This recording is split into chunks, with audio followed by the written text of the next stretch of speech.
நடந்து போயிட்டுருந்தேன். ஸோ பக்கத்தில் பார்த்தா நிறைய ஃப்ளவர்ஸுங்க. நீங்களே பாருங்களேன். இதை வச்சு ஏதாச்சும் பண்ணலான்னு தான் தோணுச்சு.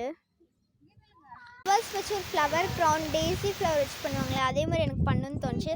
சரி பண்ணலான்னு இந்த ஃப்ளவர்ஸ்லாம் இப்போ கட் பண்ண போகிறேன். அடுத்து நான் வந்து சீசர் இருந்துச்சு ஃப்ளவர்ஸ்லாம் கட் பண்ண ஆரம்பித்தேன். பார்த்தா நிறைய குருவிலாம் கத்திட்டு இருந்துச்சா, எனக்கு அந்த சவுண்டு கேட்கும் வாவுங்கிற மாதிரி சூப்பராக இருந்துச்சு. நான் ஒரு 20 ஃப்ளவர்ஸ்க்கு மேலேயே கட் பண்ணிக்கலாம்.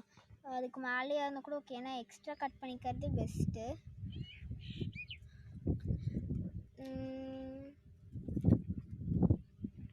போதும்.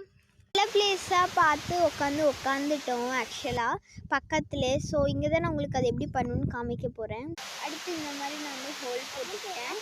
அடுத்து நெக்ஸ்ட்டு ஃப்ளவரை எடுத்து இந்த மாதிரி கேப்பில் விட்டுட்டேன். ஸோ இதே ப்ராசஸ் ஃபுல்லாக நடந்ததுக்கப்புறம் பாருங்கள் எப்படி இருக்குன்னு. Stop the video. அப்புறம் இந்த மாதிரி நான் அதே ப்ராசஸ் வச்சு இத்தனை அட்லீஸ்ட் நான் ஒரு 18 பூக்கிட்ட வச்சு பண்ணியிருப்பேன். ஸோ நெக்ஸ்ட் இங்கே இந்த மாதிரி டைப் பண்ணிடுறேன். நார்மலாக நம்ம கட்டுற மாதிரி கட்டிட்டா நம்மளோட இந்த ஃப்ளவர் ஹெட் பேண்ட் முடிஞ்சிடும். நீங்கள் உங்கள் சைஸ்க்கு ஏற்ற மாதிரி கட்டிக்கோங்க. நான் ரேண்டமாக கட்டுறேன்.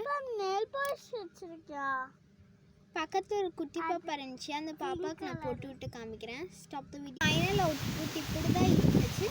வாங்க யாருக்காச்சும் போட்டு காமிக்கிறேன். இப்போ